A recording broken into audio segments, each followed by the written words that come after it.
नमस्कार बच्चों। आज मैं परीक्षा में आने वाले जो प्रश्न होते हैं, जो संभावित प्रश्न हैं, उसके बारे में मैं डिस्कशन करना चाहता हूँ। ठीक है, आपके पास सारे नोट्स भी हैं, तो आप यहाँ से बस उस नोट्सों को ही मैं एक्सप्लेन कर रहा हूँ कि अच्छे से एक्सप्लेन कर दूँ, जिसमें आप इसे इजीली समझ पाओ और परीक्षा में अच्छा परफॉर्मेंस कर पाओ।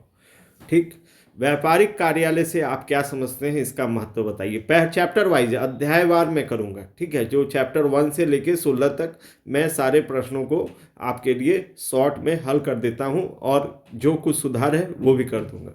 जैसे पहला क्वेश्चन है कि व्यापारिक कार्यालय से आप क्या समझते हैं, इसका महत्व बताइए। ठीक है, व्यापारिक कार्यालय का परिभाषा पूछा गया है और उसका इंपॉर्टेंस पूछा गया है। ठीक है, क्या ज़रूरत है, क्या आवश्यकता पूछे, महत्व पूछे, एक ही बात है, लिखोगे इसी तरह। तो व्यापारिक कार्यालय वह स्थान है जहां से व्यापार की सभी गतिविधियां नियंत्रित, संचालित और संगठित की जाती है। मतलब व्यापारिक कार्यालय एक स्थान है बच्चों, जहां से जितना भी व्यापार में गतिविधि होता है। अब गतिविधि क्या है, जैसे सामान बेचना, खरीदना, ठीक है, और तमाम गतिविधियां जिससे व्यापार को लाभ हो, ठीक है, उसको नियंत्रित करती है। नियंत्रित मतलब कंट्रोल करता है कार्यालय ही, संचालित करता है, ऑपरेट भी करता है कार्यालय ही, और उसको संगठित भी करता है, उसको एक दूसरों के साथ जोड़ता है। तो आप क्या लिखोगे कि व्यापारिक कार्यालय एक ऐसा स्थान है जहां व्यापार की सभी गतिविधियां नियंत्रित होती है, संगठित होती है और संचालित की जाती है। ऐसे लिख सकते हो, आगे पीछे भी। महत्व क्या है, तो पॉइंट वाइज मैंने एक एक लाइन में महत्व जो दिया है, आप इसको थोड़ा सा लंबा भी कर सकते हो और करना भी चाहिए। ठीक है, और आपको याद भी उसी हिसाब से रहेगा, तो आप कर लोगे। इसीलिए मैं पॉइंट वाइज दे दिया हूँ। ठीक है, कि जिससे आप आराम से पढ़ो तो आपको आसानी, थोड़ा सोचने का आपको मिले। ठीक है, मौका। जैसे यहाँ पे पहले बोला कि व्यापार की सभी सूचनाएं यहीं संकलित होती है। सूचनाएं क्या होती है, बहुत सारी सूचनाएं, इंफॉर्मेशन से ही कार्यालय चलता है, व्यापार चलता है। तो जो भी इंफॉर्मेशन हमें पता है, जो भी बिजनेस के लिए जो भी सूचना आवश्यक है, उसका संकलन कार्यालय ही करती है। ठीक है, कार्यालय ना हो तो सूचनाओं का अभाव हो जाएगा। तो व्यापार की सभी सूचनाएं यहीं संकलित होती है। पत्र व्यवहार मतलब पत्र का लिख प्राप्ति और फिर भेजना। मतलब पत्र व्यवहार क्या है, पत्र प्राप्त करना और प्राप्त पत्र को भेजना। तो पत्र व्यवहार यही होता है। लेखा भी यहीं रखा जाता है। हर तरह का लेखा और रिकॉर्ड सुरक्षित रखे जाते हैं। हर जितना भी हिसाब किताब का बात है, सारा कुछ यहाँ पर रिकॉर्ड किया जाता है। फाइलिंग वगैरह सब यहीं किए जाते हैं। तो पत्र व्यवहार हो, लेखा और रिकॉर्ड सुरक्षित रखे जाते हैं यहाँ। तो यहाँ आपको क्या लिखना है, यहाँ पे जब बोले कि व्यवहार की सभी सूचनाएं यहीं संकलित की होती हैं, कि तो यहाँ पर हम थोड़ा सा अगर एक दो लाइन जोड़ना चाहें तो लिख सकते हैं कि व्यापार की सभी सूचनाएं यहीं संकलित होती हैं और वो आवश्यक होती हैं व्यापार के लिए। अगर कभी हमें आवश्यक हो भविष्य के लिए तो ये सूचनाएं काम की होती हैं, इसलिए इसका संकलन आवश्यक है। तो इस तरह से हम बढ़ा के लिख सकते हैं। दूसरा है, पत्र व्यवहार, लेखा और रिकॉर्ड सुरक्षित रखे जाते हैं। अगर हम बिजनेस करते हैं तो हमें पूरा रिकॉर्ड होना चाहिए। जैसे पास्ट हिस्ट्री तो ना हमको पता चलेगा क्या लाभ हुआ, क्या नुकसान हुआ, तो उसका हम लेखा रखते हैं तो हमें वो भी काम में आता है। तो जितने भी पत्र व्यवहार के लेखा और रिकॉर्ड सुरक्षित रखे जाते हैं, कार्यालय में रखे जाते हैं। विभागों की भी समन्वय स्थापित होता है। विभाग क्या है, एक कार्यालय में, एक व्यापार में चलाने के लिए कार्यालय की स्थापना होती है और बहुत सारे विभाग होते हैं उसके। तो विभाग के बीच तालमेल होना चाहिए। हर विभाग, जैसे पत्र व्यवहार विभाग अलग है, ठीक है, लेखा जोखा विभाग अलग है, एचआरए अलग है, ये क्रय विभाग अलग है, विक्रय विभाग अलग है, लेकिन सबका उद्देश्य लाभ कमाना है। अब सब में तालमेल की आवश्यकता होती है। तो तालमेल जो है वो कार्यालय ही स्थापित करता है। तो विभागों के बीच समन्वय स्थापित होता है। पहला समन्वय का मतलब तालमेल होता है। तो आप लिख सकते हो इसको। योजना, नियंत्रण एवं निर्णय निर्धारण यही होता है, जो भी प्लानिंग किया जाता है। क्योंकि कोई भी काम करने के पहले हमको क्या करना पड़ता है, योजना बनानी होती है। योजना भी यहीं से होता है। और वो योजना काम कर रहा है कि नहीं कर रहा है, उस पर कंट्रोल भी करना आवश्यक है। तो नियंत्रण भी कार्यालय ही करती है और निर्णय निर्धारण यहीं से होता है। और कुछ डिसीजन भी लेना हो छोटे मोटे तो यहाँ से लिए जाते हैं। व्यवसाय का संचालन सुव्यवस्थित बनता है और व्यवसाय का संचालन जो है वो अच्छे से हो पाता है। तो कार्यालय का तो महत्व है ही व्यापार के लिए। तो पहला क्या है, सूचनाएं संकलित करता है। दूसरा क्या है, रिकॉर्ड सुरक्षित रखता है। तो कैसे रिकॉर्ड, सब तरह के रिकॉर्ड। विभागों के बीच क्या करता है, समन्वय स्थापित करता है, यानी तालमेल बनाता है जिससे काम अच्छे से हो सके। फिर काम करने के पहले जो योजना बनानी होती है, उस योजना वो काम कर रहा है कि नहीं कर रहा है उसका नियंत्रण करना भी यही इसी का काम है, और निर्णय निर्धारण यहीं से होता है। व्यवसाय का संचालन सुव्यवस्थित बनता है। तो पहला क्वेश्चन हो गया, ठीक है। अब हम दूसरे क्वेश्चन पे आते हैं। व्यापारिक कार्यालय के विभिन्न विभागों का वर्णन कीजिए। विभिन्न विभाग का वर्णन अब आ गया कि विभाग क्या है, तो कुछ विभाग है तो उनके बारे में आप जान लो। यहाँ पे 7 विभाग के बारे में बोले, आप ज़्यादा लिख सकते हो इसको। पत्र व्यवहार विभाग ग्राहकों और संस्थाओं से संपर्क रखता है। ग्राहकों और संस्थाओं से क्या रखता है बच्चों, संपर्क रखता है। तो हम इसमें लिख सकते हैं थोड़ा सा बढ़ा के भी कि एक अच्छा व्यापार वही है जो कम्युनिकेशन अच्छा करे, तो उसके लिए पत्र व्यवहार विभाग का स्थापना होता है। तो यही लिख सकते हैं कि ग्राहकों और संस्थाओं के साथ क्या रखता है बच्चों, संपर्क रखता है, जिससे उनकी क्रेडिबिलिटी, जिससे व्यवसाय का विश्वास बना रहे। एक लाइट जोड़ सकते हो तो ये बड़ा हो गया। लेखा विभाग, लेखा विभाग क्या करता है, आय व्यय और खातों का रिकॉर्ड रखता है। आय मतलब क्या हुआ, आमदनी। तो लेखा विभाग का काम है कितना आमदनी हुआ और कितना खर्चा हुआ इसका रिकॉर्ड रखना। आप भी समझते हो कि अगर आप घर भी चलाओगे तो उसमें आपको एक चीज़ ध्यान रखना होगा कि आमदनी और खर्चा का हिसाब रखना होगा, ठीक है। अगर हम ये नहीं रखते हैं और खर्चा बहुत अधिक होते चला जाएगा तो क्या होगा, पूरा बर्बाद घर। उसी तरह व्यापार हो जाएगा, व्यापार तो पैसों से ही चलता है। तो यहाँ पे आमदनी और खर्चों का रिकॉर्ड रखते हैं हम। तो आय मतलब हुआ आमदनी, व्यय मतलब हुआ खर्च। तो आय व्यय और खातों का क्या रखते हैं हम लोग, रिकॉर्ड रखते हैं। तो इन भाषाओं को बदल भी सकते हो आप। क्रय विभाग, क्रय विभाग जैसा नाम से प्रतीत होता है, सामान और सामग्री की खरीद करता है। यानी ये क्या देखता है, तो क्रय विभाग के बारे में कुछ और लिख सकते हो कि कोई भी इसमें एक स्पेशलिस्ट होते हैं, विशेषज्ञ होते हैं। उनका काम होता है कि कितना सामान लेना है, किस क्वालिटी का सामान लेना है, कहाँ से खरीदारी करनी है, कहाँ पे खरीदने से अच्छा रहेगा, उपयुक्त रहेगा, ये क्रय विभाग का देखने का काम है। तो आप 4-5 लाइन लिख सकते हो इस पर, ठीक है। लेकिन ये सामान और सामग्री की खरीद करता है, ये भी लिख दोगे तो चलेगा। विक्रय विभाग, विक्रय विभाग का काम है वस्तुओं की बिक्री का कार्य करता है, ठीक है, सामान बेचने का कार्य करता है। तो यहाँ पे बड़े एक्सपर्ट होते हैं और जो इस डिपार्टमेंट के हेड होते हैं वो सेल्स हेड होते हैं, ठीक है। तो और जो यहाँ पे काम करते हैं वो सेल्स रिप्रेजेंटेटिव लोग रहते हैं। आज के डेट में यहाँ पे सबसे ज़्यादा नौकरियाँ हैं बच्चों। तो विक्रय विभाग वस्तुओं का बिक्री का कार्य करता है, जो कि किसी भी व्यापार के लिए बहुत ही आवश्यक विभाग है, क्योंकि बिना बिक्री के हम लाभ नहीं कमा सकते और बिना लाभ के व्यापार नहीं चल सकता, इसलिए बहुत ही इम्पॉर्टेंट है। नगद विभाग क्या है बच्चों, नगद विभाग नगद प्राप्ति और भुगतान करता है। ये कैश डिपार्टमेंट कैश को संभालता है। कैश एक तरह से जैसे आदमी के शरीर में खून काम करता है, उसी तरह बिजनेस में कैश काम करता है। तो कैश का फ्लो और आउटफ्लो और इनफ्लो देखता है, मतलब कितना पैसा कैश आया और कितना गया, इसका हिसाब नगद विभाग रखता है। अब आते हैं योजना विभाग। योजना विभाग क्या करता है, भविष्य की योजनाएं बनाता है। जो भविष्य में कैसे योजनाएं होंगे, ये इन चीज़ों को वो देखता है, ठीक है। तो एक भविष्य में कैसे बिजनेस होगा और क्या चीज़ चुनौतियां हैं, उनको देखते हुए एक अच्छा योजना बनाया जाता है जिससे व्यापार को आगे चलाया जा सके। तो योजना विभाग भविष्य में कैसे बिजनेस होगा उसके लिए, यानी भविष्य के लिए योजना बनाने का काम करता है। सांख्यिकी विभाग आंकड़े और रिपोर्ट तैयार करता है। सांख्यिकी विभाग की किस तरह से एनालिसिस करता है, पूरे बिजनेस का समझो ऑपरेशन करता है ये। तो अगर हम देखें इन चीज़ों को, तो एक और विभाग होता है ह्यूमन रिसोर्स। पिछले बार पूछा था ये, ह्यूमन रिसोर्स डिपार्टमेंट, ठीक है, HR डिपार्टमेंट, मानव संसाधन विभाग। ये लोगों को नियुक्तियां देता है, नौकरियों में रखता है, ठीक है। यहाँ पे नहीं है लेकिन आप इसको जान लो, ठीक है। अब हम आएंगे व्यापारिक कार्यालय के कार्यों को समझाइए। क्या क्या कार्य हैं बच्चों, व्यापारिक कार्यालय क्या क्या काम करता है, अब इस पर आएंगे। पत्रों की प्राप्ति और प्रेषण, पत्रों को प्राप्त करता है और उसका जवाब लिखता है, ठीक है। पहला काम क्या लिखोगे, पत्रों को प्राप्त करता है ये और उसका उचित जवाब देता है। ऐसा भी लिख सकते हैं, पत्र को प्राप्त करता है, विभिन्न विभागों का पहचान करके उन विभिन्न विभागों में भेजता है और उपयुक्त उत्तर लिख के सामने वाले को प्रेषण कर देता है, भेज देता है, ठीक है, हो गया। प्रतिलिपिकरण, कॉपी करना। और क्या करता है, जो हमारे पास इंपॉर्टेंट डॉक्यूमेंट है उसका प्रतिलिपिकरण करता है, कॉपी करता है। तो 1-2 लाइन लिखना होगा, इसमें लॉन्ग आंसर टाइप क्वेश्चन है। मैं ये चीज तो 2-2 लाइन लिखोगे तो ये बड़ा क्वेश्चन हो जाएगा। फाइलिंग और अभिलेख का संरक्षण करता है, जितने भी फाइल है, इंपॉर्टेंट फाइल डॉक्यूमेंट्स, उसको अच्छे से रखता है, संरक्षित करता है, ताकि वो भविष्य में काम आ सके और सुरक्षित रहे। तो हम आंकड़ों से बिजनेस में एक बल ला पाएँ।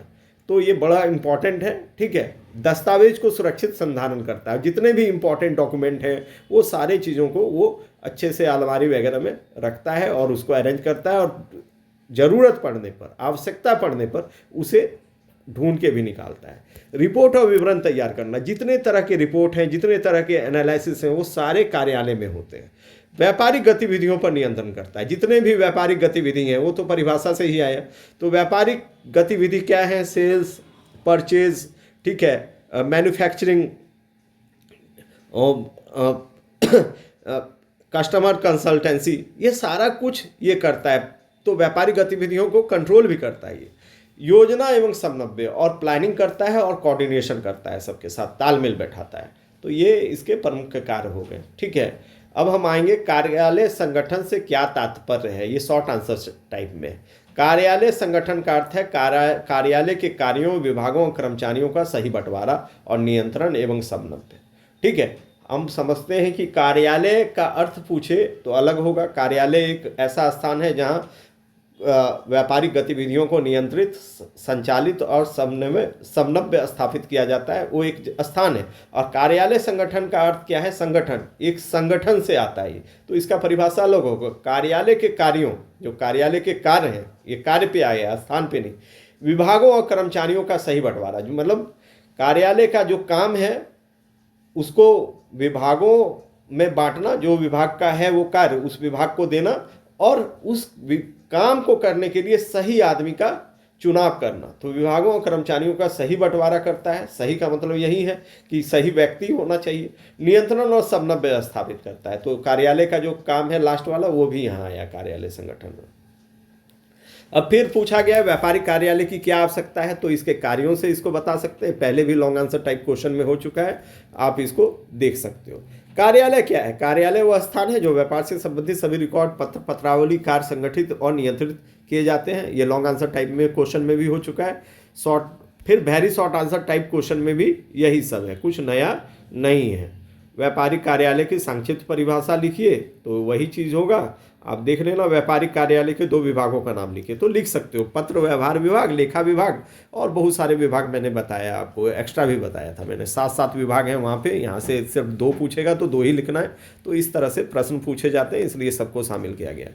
कार्यालय संगठन के 2 सिद्धांत लिखिए। उद्देश्य का सिद्धांत, एक समन्वय का सिद्धांत। खाली लिखने बोलेगा, कम नंबर का होगा तो ये लिख सकते हैं। उद्देश्य का सिद्धांत का मतलब होता है कि जो कार्यालय का लक्ष्य है वो क्लियर होना चाहिए। समन्वय का सिद्धांत ये बोलता है कि सभी विभागों में तालमेल स्थापित होना चाहिए, मतलब समन्वय स्थापित होना चाहिए, यही है, ठीक है। और ये चैप्टर एंड हुआ। अब हम दूसरे चैप्टर को देखेंगे। चलिए बच्चों, अब अध्याय 2 के प्रश्नों को डिस्कस करते हैं। और वो है कि पहला प्रश्न है, बाहर भेजे जाने वाले पत्रों की प्रक्रिया समझाइए। मतलब बाहर जो भेजते हैं पत्र, तो उसके लिए क्या क्या तैयारी करना पड़ता है। तो पहला तैयारी करना होता है कि पहले पत्र को लिख लो भाई, पत्र तैयार कर लो, ठीक है। फिर पत्र की नकल करवाना। फिर नकल करना क्यों जरूरी है ये भी लिख देंगे, क्योंकि हम अपने पास भी रखेंगे जो हम पत्र भेजे हैं एक प्रमाण के तौर पे, क्योंकि हम व्यापारिक पत्र की बात कर रहे हैं। फिर प्रतिलिपियां तैयार करना। फिर उसको अगर हमको बहुत लोगों में उस पत्र को भेजना है तो बहुत सारा कॉपी तैयार करेंगे, बहुत सारी नकल तैयार करेंगे, ठीक है। तो प्रतिलिपियां तैयार करना हम शुरू करेंगे, 2-4 तैयार कर लेंगे। पत्र की नकल करना मतलब पत्र को एक तो ओरिजिनल और एक डुप्लीकेट, और ये प्रतिलिपियां तैयार करना लगभग एक जैसा है। प्रेषण रजिस्टर में प्रविष्टि। फिर क्या करेंगे, हम उसको डिस्पैच लेटर रजिस्टर में लिखेंगे, जो पत्र को हम भेजेंगे। जाने वाले पत्र की बात कर रहे हैं, 2 तरह के पत्र होते हैं, आने वाले, जाने वाले। तो यहाँ जाने वाले पत्र जो कार्यालय से जाते हैं उनके बारे में बात हो रहा है। तो उसके लिए एक डिस्पैच रजिस्टर होता है, प्रेषण रजिस्टर होता है, उसमें वो अंकित कर देंगे कि ये अमुक पत्र दूसरे जगह भेज रहे हैं। तो वो प्रेषण रजिस्टर में लिखने का एक तरीका होता है, डेट रहता है, हस्ताक्षर रहता है, किस विषय से संबंधित है, किस विभाग को जा रहा है, किस व्यक्ति को जा रहा है, वो हम पूरा प्रेषण रजिस्टर में प्रविष्टि कर देंगे। फिर लिफाफा तैयार करेंगे। लिफाफा कैसा तैयार करेंगे? देखो बच्चों, ये लॉन्ग आंसर टाइप क्वेश्चन है, थोड़ा बहुत इसमें एक दो लाइन आपको लिखना होगा। तो सबसे पहले पत्र तैयार करना। तो पत्र तैयार करने में बोलेंगे कि जो पत्र हम तैयार करेंगे एकदम सुव्यवस्थित होना चाहिए, स्पष्ट होना चाहिए, अच्छे हैंडराइटिंग में होना चाहिए, प्रभावी होना चाहिए, इस तरह से लिख सकते हैं। पत्र की नकल करवाना, तो पत्र को फिर हम क्या करेंगे, उसका कॉपी कर लेंगे ताकि हमें भविष्य में काम आ सके। प्रतिलिपियां तैयार करना, अगर एक से ज़्यादा लोगों को पत्र भेजना है तो हम प्रतिलिपि तैयार कर लेंगे, ये सब बात लिख सकते हैं। प्रेषण रजिस्टर में प्रविष्टि, प्रेषण रजिस्टर में क्या क्या रजिस्ट्री करेंगे, प्रविष्टि करेंगे, मैं बोल चुका हूँ। लिफाफा तैयार करना, इसमें बस इतना ही बोलना है कि जिस आकार का साइज का कागज हो पत्र का, उसी के हिसाब का लिफाफा होना चाहिए, ना कि बड़ा ना ही छोटा। बहुत बड़ा हो गया और पत्र छोटा है तो भद्दा दिखेगा, और पत्र बहुत ज़्यादा है और अगर हम छोटे लिफाफे में डाल देंगे तो भद्दा दिखेगा। तो लिफाफा कागज के अनुसार होना चाहिए, जो पत्र का कागज है उसके अनुसार होना चाहिए। डाक, कुरियर, चपरासी से भेजना। पत्र को अगर दूर भेजना है तो डाक से भेजेंगे, स्पीड में भेजना है तो कुरियर से भेजेंगे, और अगल बगल भेजना है, एक ही शहर में भेजना है तो चपरासी द्वारा भेजा जाएगा। एक प्रति कार्यालय में सुरक्षित रखना, और एक जो कॉपी है उसको जो हम नकल किए थे वो अपने पास रख लेंगे भविष्य के लिए। तो ये जाने वाले पत्रों की प्रक्रिया है, जो हम भेजेंगे उसकी प्रक्रिया है, तो थोड़ा सा ध्यान दोगे तो याद रह जाएगा। अब है पत्रवाहक पुस्तिका, समझाइए। प्यून बुक भी बोलते हैं इसको। पत्रवाहक मतलब जो चपरासी लेके नज़दीक में जाता है पत्र, तो उस पुस्तिका में क्या क्या रहता है उसके बारे में जानिए आप। चपरासी द्वारा पहुंचाए गए पत्रों का रिकॉर्ड रखता है। ये पत्रवाहिक वाहक पुस्तिका क्या करता है, जो चपरासी द्वारा जो पत्र भेजा जाता है, जो लोकल में भेजा जाता है, उसका वो रिकॉर्ड रखता है, वो जो पत्रवाहक पुस्तिका। ये पत्रवाहक पुस्तिका क्या है, एक रजिस्टर है, समझ लो। प्राप्तकर्ता के हस्ताक्षर प्रमाण के रूप में मिलते हैं। यहाँ पे जो जिसको हम भेजते हैं, अगर वो प्राप्त कर लेता है तो वो उस पर साइन करता है। प्यून जब लेके जाता है पत्र तो वो रजिस्टर भी लेके जाता है, तो उससे साइन कर लेता है। पत्र को खोने की संभावना कम होती है। पत्र जो है इसमें खोने की संभावना कम होती है, क्योंकि हमको पता चल जाता है कि कौन सा भेजे हैं, कौन सा नहीं भेजे हैं। ठीक है। ट्रैकिंग और अनुस्मारक में सुविधा मिलती है। हमको ट्रैकिंग करने में भी सुविधा मिलती है कि पत्र गया तो गया कहाँ। कोई अगर बोलेगा कि नहीं गया है तो फिर हम उसको प्यून बुक में देखेंगे कि भाई गया है कि नहीं गया है। तो एक याद रखने के लिए अच्छा रजिस्टर्ड है, और ये प्यून लोग रखते हैं, और पत्रों को जो पहुंचाते हैं तो उसका रिकॉर्ड रखा जाता है इसमें। सीधा सीधी इस पे जानो। अब प्रेषण रजिस्टर के लाभ लिखिए, यानी जो पत्र हम भेजते हैं उसको हम डिस्पैच रजिस्टर में लिखते हैं। ठीक है, चाहे वो प्यून बुक में वो पत्र लिखते हैं जो लोकल में जाता है, लेकिन उसको भी हम डिस्पैच रजिस्टर में लिख सकते हैं। ठीक है। अब डिस्पैच रजिस्टर का क्या लाभ है, भेजे गए पत्रों का अस्थायी रिकॉर्ड रखता है। जो भी पत्र हम भेजे हैं उसका रिकॉर्ड हमको डिस्पैच बुक में मिल जाएगा। क्यों जरूरी है, क्योंकि अगर कोई ना बोलता है तो वो जान जाएंगे, या फिर हमको भी पता रहेगा कि किस पत्र पर कार्रवाई हुआ है कि नहीं हुआ है। डिस्पैच लेटर को देख लेंगे हम, अगर नहीं हुआ है तो भेजेंगे और फिर डिस्पैच लेटर में चढ़ाएंगे। पत्र कब किसे किस पते पर भेजा गया है पता चलता है। ठीक है। प्रमाण के रूप में उपयोगी है, पत्रों की खोज आसान होती है, इसमें पत्र को खोजना आसान होता है। कुछ लघु उत्तरीय प्रश्न है। आने और जाने वाले पत्रों से आप क्या समझते हैं? तो कार्यालय को जो पत्र प्राप्त होता है वो आने वाला पत्र कहलाएगा। जो दूसरे लोग लिखते हैं और कार्यालय में पहुंचता है वो आने वाला पत्र होगा। और उस आने वाले पत्र के जवाब में जब कार्यालय बाहर कोई पत्र भेजता है तो उसे जाने वाले पत्र बोलते हैं। बस सिंपल सा, तो यहाँ पर बहुत ही आसानी से बताएं। पत्रवाहक पुस्तिका का लाभ लिखिए। पत्र पहुंचने का प्रमाण मिलता है। पत्रवाहक मतलब वही प्यून रजिस्टर, पहले भी बताया। पत्र खोने की संभावना कम होती है इसमें।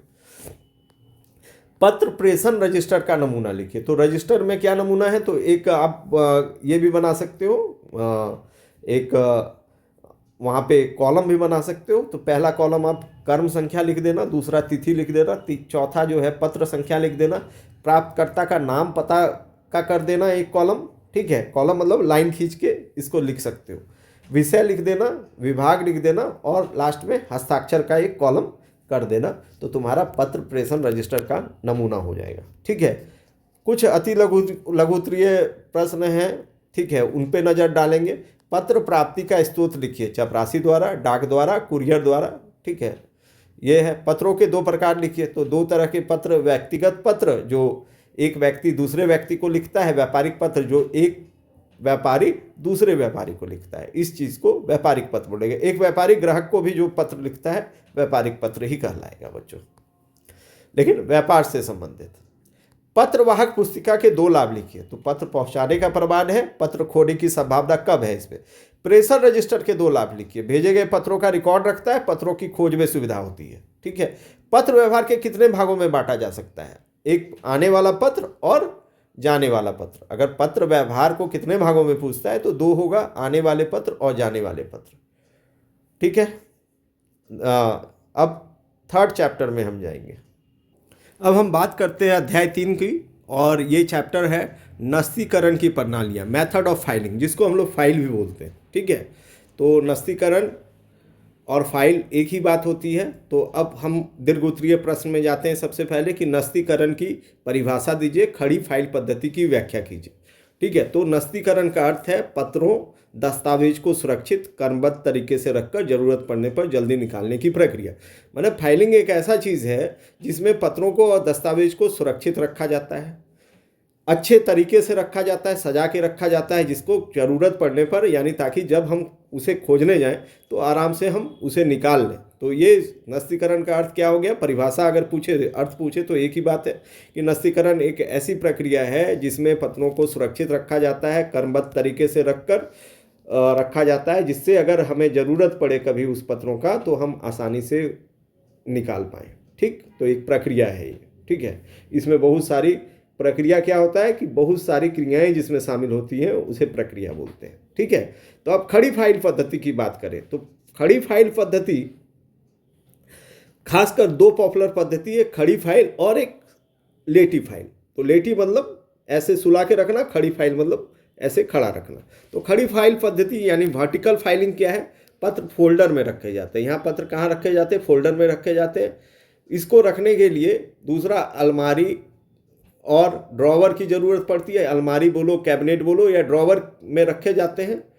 इसमें संकेत कार्ड और अनुपस्थिति कार्ड का प्रयोग होता है। ठीक है। पत्र सुरक्षित रखे जाते हैं, गोपनीय और जल्दी मिल जाते हैं। यहाँ पे पत्र जल्दी मिल जाता है, पत्र सुरक्षित भी रहता है और गोपनीय भी रहता है, कॉन्फिडेंशियल भी रहता है। गोपनीय का मतलब होता है कि बहुत सारे व्यापार के जो बात हैं अगर वो बाहर आ जाए तो फिर व्यापार उतना सक्सेड नहीं कर पाता है, तो चीज़ों को गोपनीय रखना भी जरूरी होता है। तो ये काम खड़ी फाइल करती है। ठीक है। अब नस्तीकरण की प्रमुख प्रणालियों का वर्णन कीजिए। तो देखिए मुख्य रूप से जो प्रणालियां हैं वो है लेटी या समतल नस्तीकरण प्रणाली, जो लेटा हुआ रहता है ऐसे। ठीक है। या समतल बोलो उसको। ठीक है। तो इसमें जो टाइप होता है तार की फाइल। तार की फाइल क्या होता है? एक तार रहता है और नीचे गुटका लगा हुआ रहता है, उसमें कागज को फंसा के रखा जाता है।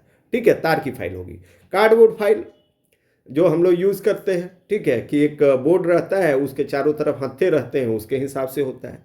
फोल्डर फाइल क्या होता है? फोल्डर फाइल क्या होता है कि हम उसमें अलग अलग फोल्डर बना के अलग अलग पत्र को रख सकते हैं। अच्छा चीज़ है ये। प्रतिलिपि पुस्तक। ठीक है। बॉक्स फाइल होता है, कबूतर होल वाली फाइल हम ये पूरा किए हैं। तो अगर प्रश्न यहाँ पर जो है उसी को डिस्कस करेंगे, नहीं बहुत बड़ा हो जाएगा। खड़ी नस्तीकरण प्रणाली क्या होता है? खड़ी नस्तीकरण फोल्डर गाइड, इसमें फोल्डर होता है, गाइड कार्ड होता है, अलमारी होता है, आधुनिक कार्यालय में उपयुक्त होता है। एक चीज़ बताए, लेटी जो समतल नस्तीकरण प्रणाली है वो छोटे व्यवसाय के लिए है। ठीक है। लेकिन जो खड़ी नस्तीकरण प्रणाली है वो बड़े व्यवसाय के लिए। तो आपको अगर इसको डिटेल में देखना है तो हमारा जो डिटेल में इस अध्याय 3 का बनाया हुआ वीडियो है वो देख लो। ठीक है। अगर कोई डाउट है तो, नहीं तो प्रश्न इसी तरह पूछे जाते हैं, जवाब इसी तरह लिखने होते हैं। 1-2 लाइन आप जोड़ सकते हो, क्योंकि मुझे छोटा देना था, क्योंकि आप सोच पाओ इस पर। अब अगला है खड़ी फाइल तथा लेटी फाइल में अंतर स्पष्ट कीजिए। जो खड़ी फाइल है और लेटी फाइल में अंतर बोल देगा कि दोनों में क्या डिफरेंस है, क्या अंतर है, हम लोग दोनों का क्या ज़रूरत है। तो सबसे पहले हम बात करें कि खड़ी फाइल में फोल्डर खड़े रखे जाते हैं। सिंपल सा, खड़ा है तो सारा फोल्डर कैसे रखा जाएगा? इस तरह से खड़ा रखा जाएगा। ठीक है। सुरक्षा अधिक है इसमें, पत्र जल्दी मिलते हैं। ऐसे खड़ा में आप किताब भी ऐसे रख दोगे ना तो खोजने में आसानी होगी, दिखता है फिर वो बाहर से। ठीक है। तो खोजने में आसानी होता है इसमें। ठीक है। लेटी फाइल पत्र सपाट रखे जाते हैं, यानी एक के ऊपर एक रखा जाता है। ठीक है, सस्ती और खोजने में समय लगता है, लेकिन सस्ता है लेकिन खोजने में समय लगेगा। ठीक है, दबा भी रहता है, निकालने में भी समय लगेगा।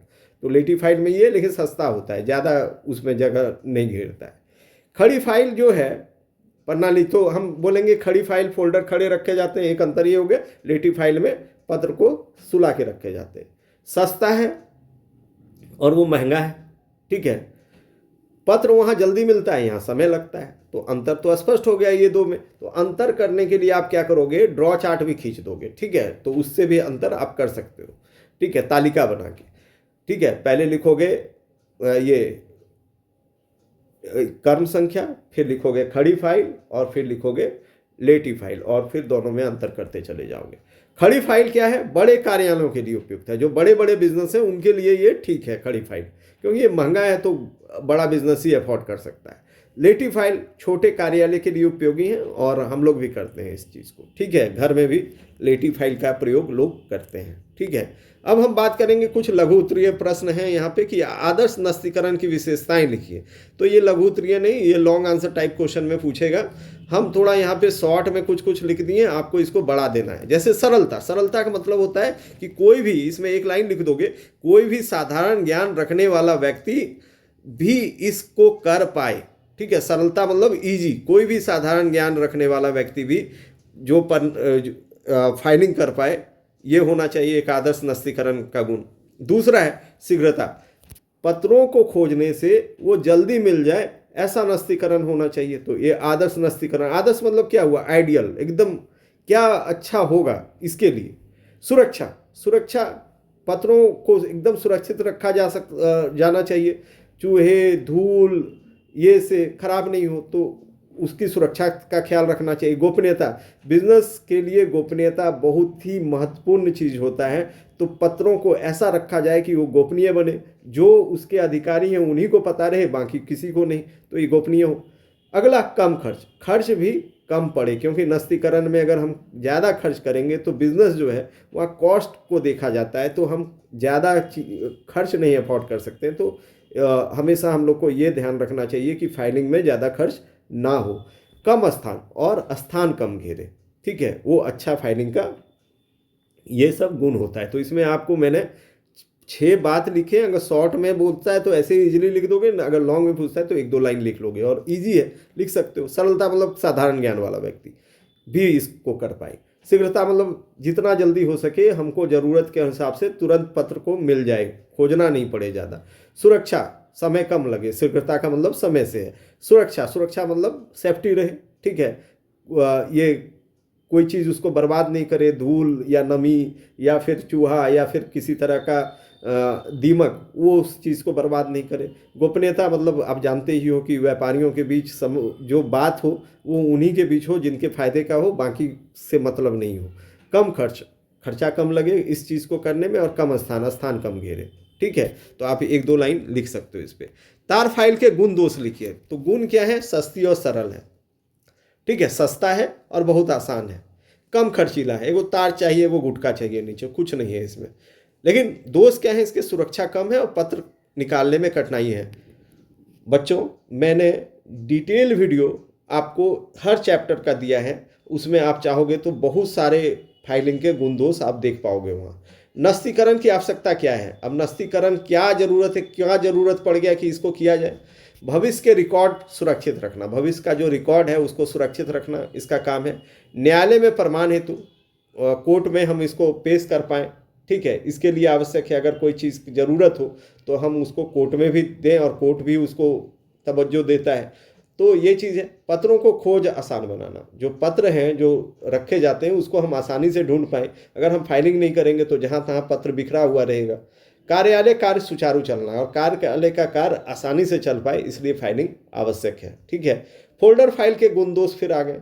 पत्र सुरक्षित रहते हैं, फाइल करना आसान है इसमें।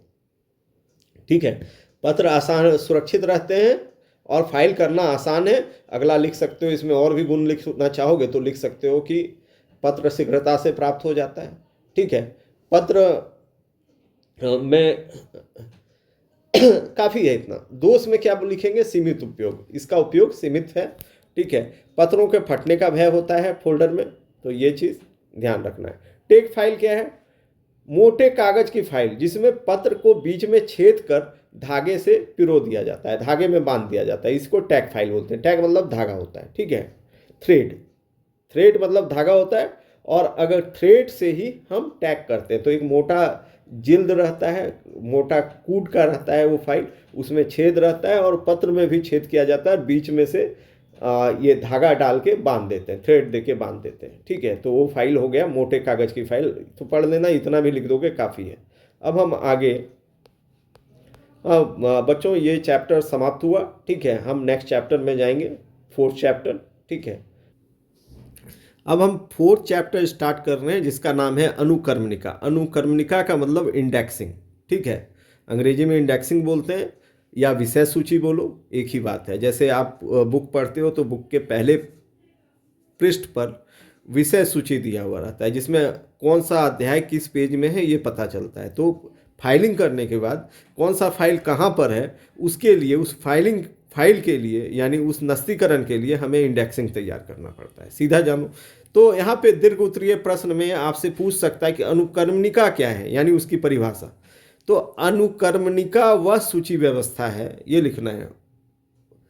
अनुकर्मणिका वह सूची जिससे फाइलों में रखे पत्रों और रिकॉर्ड को जल्दी और सही स्थान पर खोजा जा सके। जो फाइल में हम पत्र को रखे हैं उसको हम अगर इंडेक्सिंग कर दें पत्रों का तो हम आसानी से उस रिकॉर्ड को खोज सकते हैं, ठीक है। तो इंडेक्स सरल शब्दों में खोजने का साधन, ये क्या है? खोजने का साधन। तो आप लिख सकते हो अनुकर्मणिका एक खोजने का साधन है जहाँ पे फाइलों में रखे पत्रों और रिकॉर्ड को जल्दी और सही स्थान पर आसानी से खोजा जा सके, ठीक है। इतना आप एकदम इजी लिख सकते हो। बिंदुवार जाओ, अगर हम इस 4 पॉइंट को देखें तो हम परिभाषा को आराम से लिख सकते हैं। पत्रों की खोज आसान होती है, इसमें समय और श्रम की बचत होती है।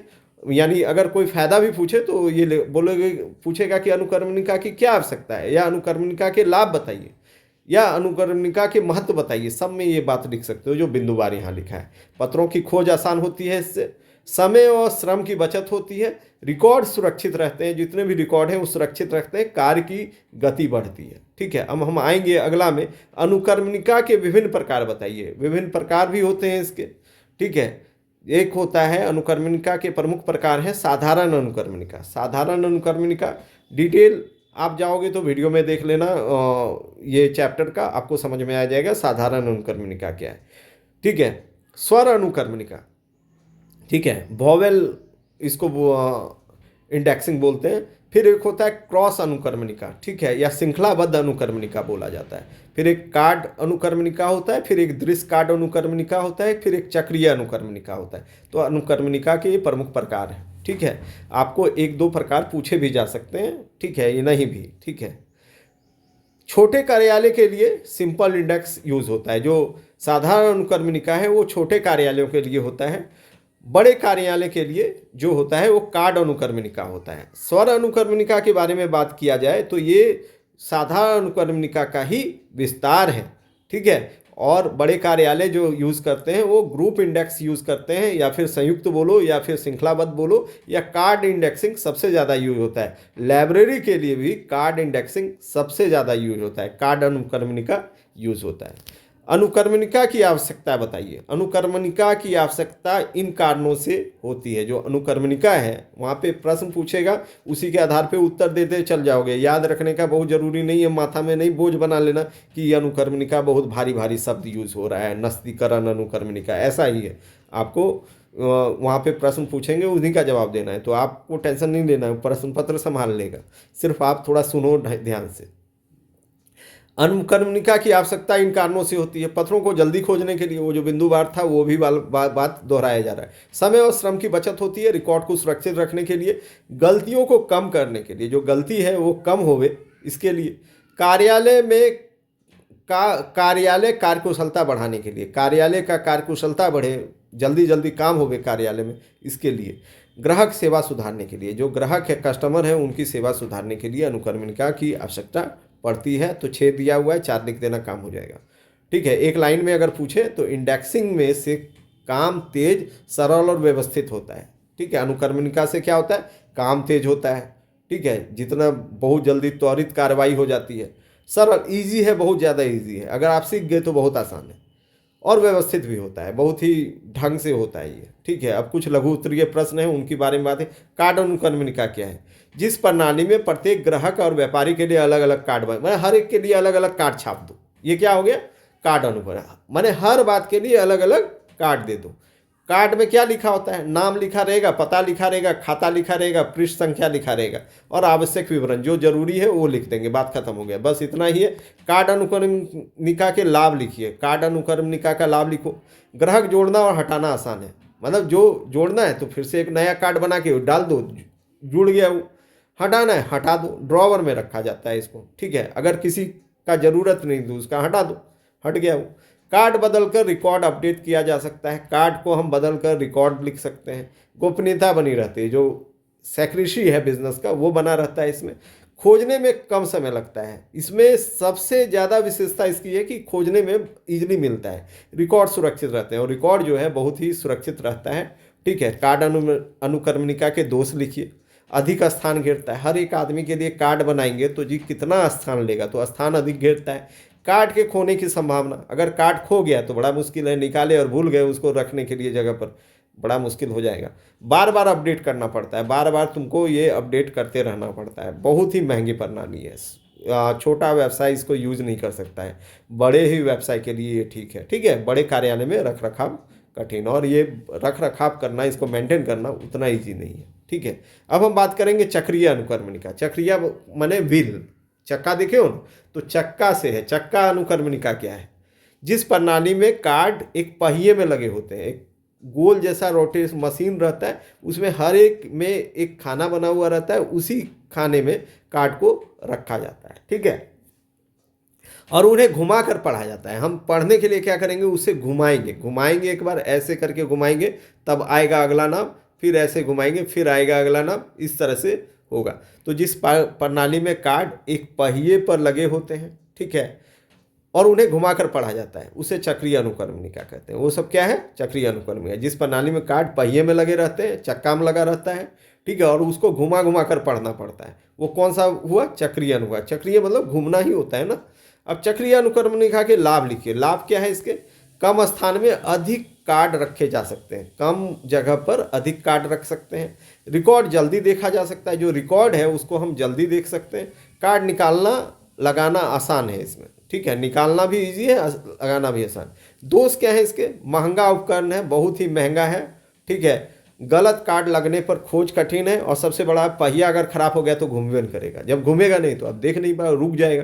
तो क्या यूज है इसका? तो कुछ दोष भी निकालने हैं इनके, हर चीज का गुण दोष होता है, तो इसके भी हैं, ठीक है। हो गया ये चैप्टर, ठीक है। अब नेक्स्ट चैप्टर आएंगे, ठीक है।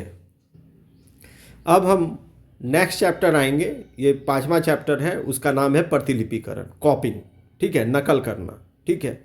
तो इसमें सबसे पहला प्रश्न है प्रतिलिपिकरण क्या है, आधुनिक समय में इसका उपयोग लिखिए, ठीक है।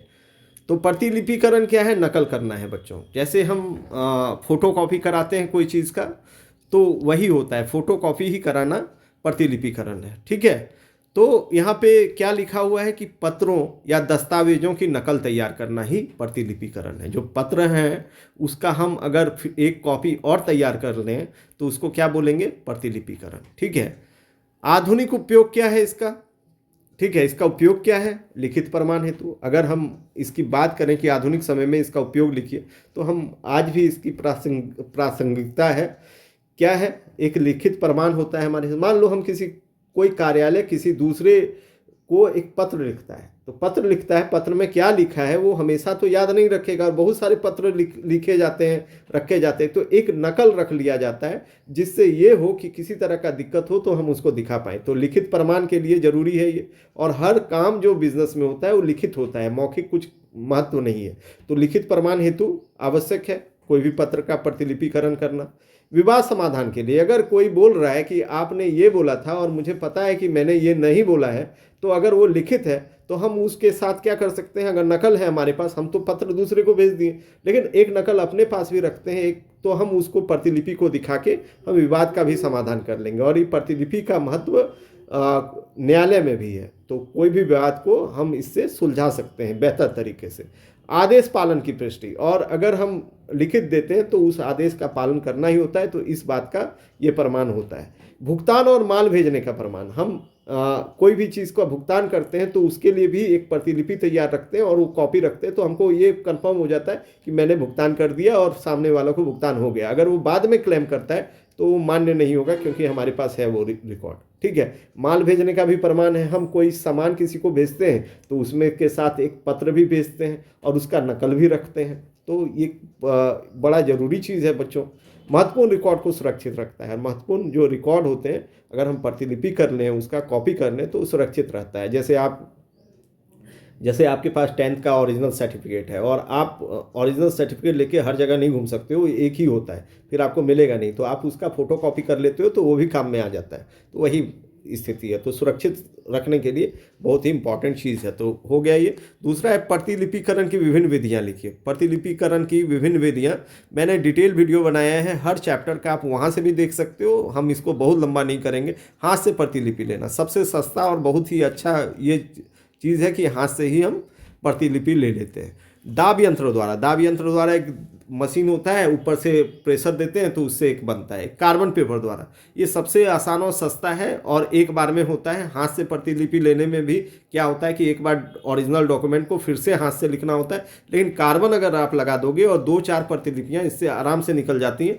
कार्बन एक लगा दोगे वाइट पेपर के ऊपर और आप जब लिखोगे तो दूसरा प्रतिलिपि भी तैयार होता चला जाएगा। ये भी हाथ से ही लेना है, लेकिन इससे जल्दी होता है। टाइपराइटर द्वारा, फिर हम टाइपराइटर द्वारा भी प्रतिलिपि बनाते हैं और टाइपराइटर द्वारा जो होता है उसमें भी कार्बन का यूज़ करके हम एक प्रतिलिपि आसानी से तैयार कर सकते हैं। रोटरी मशीन द्वारा, रोटरी मशीन जब मशीन लगाते हैं, जब एक से कहीं ज़्यादा प्रतिलिपि लेना होता है तो रोटरी मशीन द्वारा लिया जाता है। फिर एक फोटो स्टेट और फोटो कॉपी है, ठीक है, वो सबसे आधुनिक है, आप देखते ही हो, हम लोग हमेशा कराते हैं, जाके फोटो कॉपी करानी है, जेरोक्स करानी है, ठीक है, और उससे हमारे पास तैयार हो गया। एक होता है जेरोग्राफी, इसमें नॉन कार्बन सिस्टम है, इसमें कार्बन नहीं लगता है। ये 7 विधियाँ हैं, आप 4-5 विधि भी याद रख लोगे, काम हो जाएगा आपका। विभिन्न विधियों का संक्षिप्त तुलना लिखिए, ठीक है, अंतर करना है। जैसे हाथ से लेते हैं वो सस्ता है और समय अधिक लगता है। सस्ता है, हाथ से अगर लेंगे तो वो सस्ता पड़ेगा, लेकिन समय बहुत अधिक लगेगा।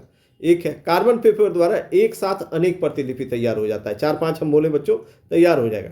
टाइपराइटर से क्या होता है, साफ और स्पष्ट प्रति निकलता है, ठीक है। रोटरी मशीन क्या करता है, बड़ी संख्या में प्रतिलिपि, अगर 4000-5000 प्रतिलिपि निकालना है वो भी निकाल देगा। फोटो स्टेट क्या है, मूल जैसी प्रति, खर्च अधिक है, लेकिन फोटो स्टेट करवाओगे मूल जैसे निकलेगी, लेकिन खर्च अधिक होता है क्योंकि वो इंक लेता है। जो तेज और आधुनिक विधि है, ठीक है। और ये क्या है, जेरोक्स जो है वो तेज और आधुनिक विधि है, ठीक है। तो यहाँ पे कुछ विधियों का तुलना था, अंतर था, उस चीज़ को आप देखें। अब आदर्श प्रतिलिपि के गुण लिखिए। एक आदर्श प्रतिलिपि कैसा होना चाहिए, सरल और स्पष्ट होना चाहिए। सरल का मतलब कोई भी कॉपी कर सके, नकल करने में इजी पड़े। दूसरा है कि स्पष्ट होना चाहिए, जो भी लिखा हुआ होना चाहिए उसमें साफ सुथरा लिखना होना चाहिए। शुद्धता, कोई भी गलती नहीं होनी चाहिए, किसी भी वर्तनी में कोई गलती नहीं होना चाहिए। आदर्श प्रतिलिपि के लिए ये भी आवश्यक है। आदर्श मतलब आइडियल, कैसा होना चाहिए, मतलब अगर किसी को बोले कि स्टूडेंट कैसा होना चाहिए, तो स्टूडेंट कैसा होना चाहिए, वो पढ़ने में कैसे अच्छा होगा, पढ़ने वाला होना चाहिए, खेलने वाला होना चाहिए, वही चीज़ है यहाँ पर। तो आदर्श प्रतिलिपि का मतलब अच्छा प्रतिलिपि का गुण क्या है, पूर्णता, शुद्धता हो गया, पूर्णता, पूरा पूर्ण होना चाहिए, कुछ भी ये नहीं होना चाहिए। विषय मिलान और विषय के अनुसार होना चाहिए, ठीक है। स्वच्छता, साफ सुथरा दिखना चाहिए। टिकाऊपन, टिकाऊ भी होना चाहिए। गोपनीयता बनी रहनी चाहिए, किसी भी तरह का, ये गोपनीयता के बारे में मैं बोलते ही आए हूँ, यहाँ पर भी वही बात है। प्रतिलिपिकरण के उद्देश्य लिखिए। प्रतिलिपिकरण के उद्देश्य क्या है बच्चों, क्यों इसको लिखा जाए, क्या आवश्यकता पड़ती है, प्रमाण उपलब्ध कराना। अगर किसी बात का हमको प्रमाण उपलब्ध कराने की ज़रूरत हुई तो प्रतिलिपिकरण बहुत ही अच्छा साधन है। विवाद निपटाना, विवाद को हमको निपटाना हुआ, हम जैसा कि आपको पहले ही बोल चुके हैं कि इसका महत्व कोर्ट में भी दिया जाता है, न्यायालय में भी दिया जाता है। आदेश पालन की जांच, और आदेश पालन की जांच हुई कि नहीं जांच हुई है, इस बात को भी देखने के लिए हम प्रतिलिपिकरण बहुत ही महत्वपूर्ण इन उद्देश्यों को पूर्ति करता है, ठीक है। भुगतान और माल का रिकॉर्ड, भुगतान जो करते हैं हम और जो माल का रिकॉर्ड है, अगर वो भी हम अगर कॉपी करके रखें तो उससे भी फायदा होता है। व्यापारिक सुरक्षा सूचना सुरक्षित रखना, जो व्यापारिक सुरक्षा है उसको सुरक्षित रखती है। कुछ लघु उत्तरीय प्रश्न है संक्षिप्त। कौन सी विधि सर्वश्रेष्ठ है? तो कोई एक सर्वोत्तम नहीं होती है, ठीक है, आपके हिसाब से है। विधि का चयन काम के प्रकार पर, अगर बहुत बड़ा काम है तो हाथ से तो नहीं हो सकता है बच्चों, मशीन की ज़रूरत पड़ेगी। प्रतिलिपियों की संख्या पर भी निर्भर करता है। अगर हमको 2 प्रतिलिपि चाहिए तो हमको कार्बन कॉपी यूज़ कर लेंगे, वही काफ़ी है। लेकिन हमको 5,000 10,000 चाहिए तो रोटरी मशीन की आवश्यकता होगी, इस बात पर निर्भर करती है। तो सब अपने आप में अच्छा ही है। व्यापार के आकार पर निर्भर करता है, व्यापार बड़ा है कि छोटा है। अगर वो अफोर्ड कर पाएगी, अगर उस, क्योंकि कुछ प्रतिलिपि लेने का साधन बहुत महंगा होता है, तो ये चीज़ है, ठीक है। तो यहाँ पे व्यापार के आकार पर आज जो है फोटो स्टेट बहुत ही कॉमन है, और जेरोग्राफी जो है वो बहुत ज़्यादा ये है, तो ये है ना। तो ये बड़ा अच्छा है। जेरोग्राफी क्या है? प्रकाश किरणों द्वारा बिना कार्बन के प्रतिलिपि तैयार करने की आधुनिक विधि है, ठीक है। ये बिना कोई कार्बन का तैयार करता है प्रतिलिपि, ठीक है। तो ये जेरोग्राफी हो गया। ये हालांकि ये जो क्वेश्चन है जेरोग्राफी वो बुक में नहीं शामिल किया एक तरह से, लेकिन मैंने बता दिया, आप देख लोगे। रोटरी मशीन के मुख्य भाग लिखिए। रोटरी मशीन, अब मुख्य भाग बोलेगा बच्चों, तो कोई भी मशीन वगैरह का मुख्य भाग, जो प्रिंटिंग मशीन है सारा ये जान लो, तो हर में ये सब चीज़ होता है, ठीक है। जैसे बेलन, बेलन एक बेलना जैसा लगा हुआ रहता है, उसमें घूमता है तो वही छापता है, ठीक है। तो बेलन का जरूरी है, ठीक है। फीडिंग ट्रे, फीडिंग ट्रे का मतलब है जहां आप वस्तुओं को डाल रहे हो, एक ट्रे रहता है उसमें आप रख रहे हो, वो फीडिंग ट्रे है। तो वो एक होता है रिसीविंग ट्रे। फिर वो ट्रे क्या करता है, उन जो आप असली पेपर रखोगे, जो आपका मौलिक पेपर है उसको रखोगे फीडिंग ट्रे में, असली जो रिसीविंग ट्रे है उसको रिसीव करेगा। फिर एक स्याही का भाग होता है जो स्याही से चीज़ों को रखता है, फिर प्लेट होते हैं उसमें, ठीक है। ये कुछ रोटरी मशीन के मुख्य भाग हैं, ठीक है। फोटो स्टेट विधि के गुण और दोष लिखिए। साफ और स्पष्ट प्रति निकालता है एकदम। कभी फोटो स्टेट मशीन अगर नया है और अच्छा यूज़ करता है तो आपको अंतर नहीं कर पाओगे कि ओरिजिनल कौन वाला था और डुप्लीकेट कौन वाला है। कभी कभी उससे भी अच्छा निकाल के देता है। साफ और स्पष्ट निकलता है, प्रति निकलता है, मूल जैसा प्रति निकलता है। न्यायालय में भी मान्य है, ये न्यायालय में भी फोटो स्टेट वाला मान्य होता है, क्योंकि मूल पेपर से ही लिया जाता है। दोष है, खर्च बहुत अधिक होता है, मशीन महंगी मिलती है। खर्च बहुत अधिक है इसमें और मशीन महंगा मिलता है। आप अगर मशीन जो समझोगे कि जो प्रिंटिंग मशीन, जेरोक्स मशीन हम सस्ता लेके आए, उसकी इंक महंगी पड़ जाएगी। और जो महंगा लोगे, 1,00,000 1.5 लाख 2 लाख रुपए में एक छोटे छोटे दुकान में जो लगा हुआ रहता है उसका उतना दाम है। छोटे भी आते हैं 15-20 हज़ार में, लेकिन उसका जो संचालन व्यय है, कॉस्टिंग जो है उसका, वो ज़्यादा पड़ता है। ऑपरेटिंग कॉस्ट जो है उसका अधिक है, जो संचालन व्यय है उसमें अधिक है, ठीक है। मिला जुला के खर्चीला है ये। मशीन महंगी है, तकनीकी ज्ञान आवश्यक है, और इसको चलाने के लिए आपको टेक्निकल नॉलेज भी चाहिए, ठीक है। हाथ प्रतिलिपि के गुण क्या हैं और दोष क्या हैं वो लिखना है। हाथ प्रतिलिपि सस्ता है, छोटे व्यापार के लिए बहुत अच्छा है, वो क्यों जाएगा फोटोकॉपी कराने के लिए। दोष क्या है, समय अधिक लगता है और थकान अधिक होती है। समय अधिक लगेगा और थक भी जाओगे, और एक जैसा आएगा भी नहीं। पहले मान लो कुछ लिखे हो उसी में उतारोगे तो उतारने में गलत हो जाता है, ठीक है। तो ये एक जैसा नहीं हो पाता है, ये ठीक है, सेम आदमी भी उतारे तो नहीं होगा। प्रतिलिपिकरण का अर्थ क्या है, ये फिर दिया है। दस्तावेजों का नकल तैयार करना। कोई भी पत्र या दस्तावेज किसी भी तरह का अगर हम नकल तैयार करें उसी को प्रतिलिपिकरण बोलते हैं। आदर्श प्रतिलिपि के 2 गुण डिस्कस कर चुके हैं, वहाँ पे बहुत सारे गुण हैं, यहाँ पे 2 लिख दिए हम। प्रतिलिपिकरण की 2 विधियाँ, एक कार्बन पेपर द्वारा लिया जाता है, एक फोटो स्टेट द्वारा, ठीक है, ऐसे लिख सकते हो। हाथ प्रतिलिपि के दोष, अधिक समय लगता है, बड़े व्यापार के लिए अनुपयुक्त होता है। प्रतिलिपिकरण का लाभ, प्रमाण मिलता है, विवाद समाधान में सहायता करता है, ठीक है बच्चों। आज ये चैप्टर हो गया। अब हम छठा चैप्टर लेके आ गए हैं, बहुप्रतिलिपिकरण। ये है, दीर्घ उत्तरीय प्रश्न दिए गए हैं इसमें। सबसे पहला है बहुप्रतिलिपिकरण क्या है, इसका महत्व लिखिए। ये प्रतिलिपिकरण से अब बहु हो गया, मतलब पहले प्रतिलिपिकरण में क्या करते थे, नकल करते थे। यहाँ पे नकल करेंगे, बहुत नकल करेंगे। बहु मतलब बहुत, अनेक, ठीक है, यही इसका अर्थ है। तो बहुत ज़्यादा अंतर नहीं है वो चैप्टर और ये में। तो यहाँ बहुलिपिकरण हो गया, इसको बहुप्रतिलिपिकरण लिखना, ठीक है। ये गलती हो गया, बहुलिपिकरण नहीं, बहुप्रतिलिपिकरण, ठीक है। तो ये थोड़ा सा सुधार कर लेना आप लोग। बहुलिपिकरण, बहुप्रतिलिपिकरण बोलेंगे। बहुप्रतिलिपिकरण क्या है, एक ही पत्र सूचना को बहुत सी प्रतियां एक साथ तैयार करना, एक साथ बहुत तैयार कर लें तो उसको बहु प्रतिलिपिकरण करेंगे। इसका महत्व पूछे, आवश्यकता पूछे तो क्या लिखोगे? समय का बचत होता है। अगर हम एक चीज़ का बहुत ज़्यादा कर लें तो समय का बचत होता है। कम लागत में अधिक प्रतियां होती हैं। अगर हम 2-4 प्रतिलिपि निकालें तो बहुत महंगा पड़ेगा, इसमें कॉस्ट कम हो जाता है, लागत कम हो जाता है, पैसा कम लगता है कराने में। कार्यालय में कार्य तेज होती है। कार्यालय में जो काम होता है बहुत तेज होता है बच्चों। जैसे हमको कोई चीज़ का प्रचार करना है तो प्रतिलिपिकरण से नहीं हो सकता है। हम बहुत सारा छपाई कर दिए और हर जगह उसको साट दिए, भेज दिए, तो वो जल्दी सूचना का प्रसार हो जाता है। तो कार्यालय में भी काम तेज होता है।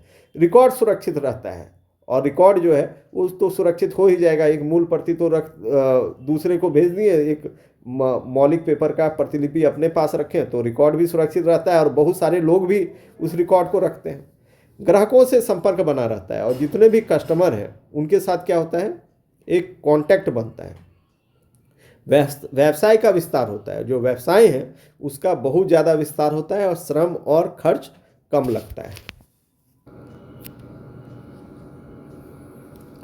तो इसमें मैं बता रहा था कि सूचना की बहुत सी प्रतियां एक साथ तैयार करना होता है इसमें, तो समय की बचत होती है, कम लागत से अधिक प्रतियां, कार्यालय में कार्य तेज होता है, रिकॉर्ड सुरक्षित रहता है, ग्राहकों से संपर्क बना रहता है, व्यवसाय का विस्तार होता है, श्रम और खर्च कम लगता है। बहु प्रतिलिपिकरण की विभिन्न पद्धतियां में क्या है, एक मुख्य पद्धति है लिथोग्राफ पद्धति, ठीक है। दूसरा जिलेटिन पद्धति है, स्टेंसिल पद्धति है, रोटरी डुप्लीकेटर है, एल्युमिनियम पद्धति है, आधुनिक पद्धतियाँ। तो ये सब का डिटेल मैं बना चुका हूँ वीडियो, आप देख सकते हैं। उतना ज़्यादा पूछता भी नहीं है, और आप अगर करके जाओगे पूछ लोगे तो ज़्यादा नंबर लाओगे तो है, लेकिन आप सिर्फ सुनो अभी। प्रतिलिपिकरण और बहु प्रतिलिपिकरण में अंतर पूछेगा, ठीक है, इजी है। प्रतिलिपिकरण में क्या होता है, कम प्रतियां तैयार होती है, समय अधिक लगता है, छोटे कार्य के लिए होता है। बहु प्रतिलिपिकरण में अधिक प्रतियां आती है, समय की बचत होती है, बड़े कार्यालय के लिए होता है। तो अंतर को आप जिस तरह से तालिका में बना के दिखाते हैं वैसे भी दिखा सकते हो। टाइप सेटिंग प्रणाली के गुण और दोष। टाइप सेटिंग प्रणाली के गुण क्या है, धातु और अक्षरों से शब्द बनाकर अनेक प्रतियां निकालना। अर्थ है कि धातु के अक्षरों से शब्द बनाकर, मतलब टाइपिंग सेटिंग प्रणाली में क्या होता है कि एक एक शब्द का, एक एक अक्षर का एक धातु में एक पंच बना हुआ रहता है, तो अनेक प्रतियां निकालना इसमें होता है। साफ और स्पष्ट छपाई होता है। टाइप सेटिंग प्रणाली का एक चीज़ है कि साफ और स्पष्ट छपाई होता है। समान और टिकाऊ प्रतियां निकलता है, एक जैसा समान होता है, एक जैसा होता है, आइडेंटिकल होता है, ठीक है। जैसा चाहोगे वैसा, एक ठो जैसा निकलेगा वैसे ही सब निकलेगा, ठीक है।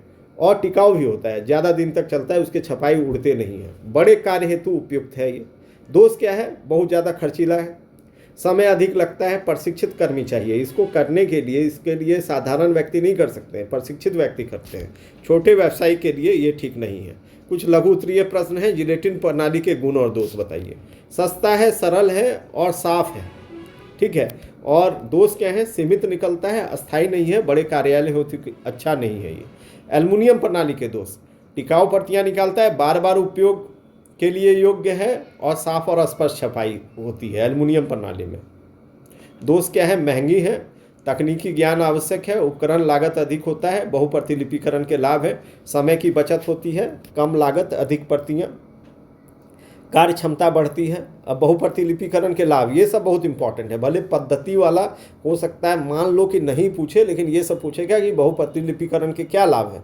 समय का बचत होता है, कम लागत में अधिक प्रतियां निकलती हैं, कार्य क्षमता बढ़ता है आदमी का, और रिकॉर्ड सुरक्षित रहता है, ठीक है। ग्राहकों का संपर्क बना रहता है, पहले भी लॉन्ग में भी था, शॉर्ट में भी था, ये सब थोड़ा ध्यान देना।